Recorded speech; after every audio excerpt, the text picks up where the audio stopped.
Thank you for tuning in and welcome back to Home Buying Tips. In today's video, you'll learn 3 really important tips about what homebuyers should know about preliminary title reports. Now, you may be wondering, what the heck is a preliminary title report? Well, it's that report whenever you first open escrow that's going to be very important for you to know about with that new home that you're buying.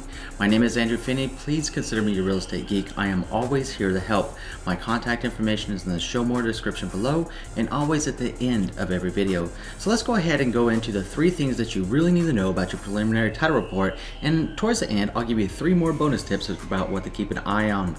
So let's get into it. So the legal description is the first thing that you won't see in any of the marketing material that your agents are out there marketing that property that caught your attention. It's not going to be out there, and the legal description is a little bit of legalese, and I'll give you an example of what that is, because it's actually, the legal description is where that property sits on the face of this earth in that city that you're buying in. And it sounds something like this, and it's kind of funny. It sounds a little bit like this: beginning at the point on the westerly line of First Avenue, distant thereon 250 feet from the southerly line of Second Street, running thence southerly along the westerly line of First Street about 25 feet, thence to the right angle of a westerly angle of 200 feet, and so on. So it's a little bit of legalese, but whenever you see that in your preliminary title report, just know that's exactly where your property sits. It's important to understand it because it's very precise, and it is necessary for you to have the legal ownership of your property. The second thing is that taxes must be paid on that property. Property taxes are extremely important, and sometimes there's 3 very common things that are normally on a preliminary title report that you need to be aware of and ask your agent about and be aware of yourself. Oftentimes I've seen people get behind on their property taxes, and there's actually property tax liens on the preliminary title report that must be satisfied before you can close on your new home. The second thing that I've seen a lot of are sewer, and the third thing is garbage.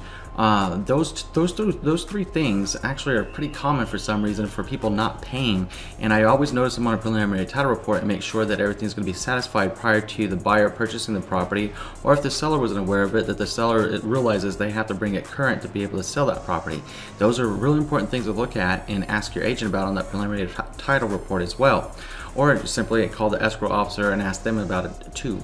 So then the third thing that you want to be aware of are like mortgage liens are paid in order. So what does that mean? So if you have mortgage liens that are being paid in order, normally the highest amount of the mortgage lien is going to be in the first position. They have a second position, a third position. So let's say that you got a mortgage on a property today. Obviously you're financing your property, you're going to have a mortgage.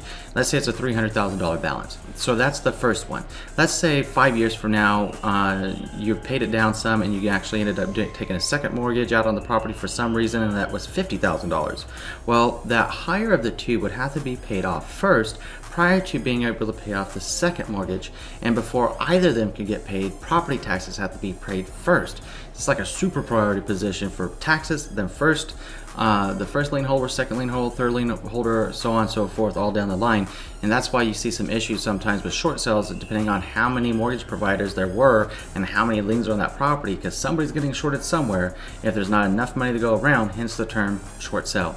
So the other 3 things that you want to keep a special eye out, or that you may see in your preliminary title report, are things like easements. So if your property actually has access through someone else's property, or someone else has access through your property to get to their property, one of the 2 of you are going to have an easement. There's going to be easement on that property that allows that other person to drive through a portion of your property to get into their driveway or into their property itself. This is pretty common if you look at homes that are kind of behind each other a little bit.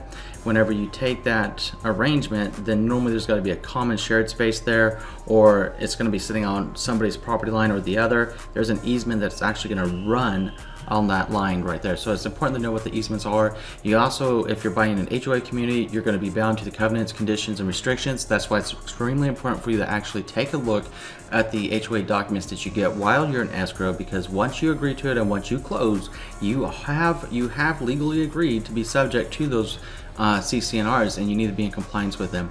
So the other thing is that a little bit less common is like if your city has a historic district or planning requirements for what they're doing with future development, you need to be aware of that. So if you're like having a historic district, you may or may not be able to do certain things to your property. You may or may not be able to paint it a certain color. You may or may not be able to add a facade to it.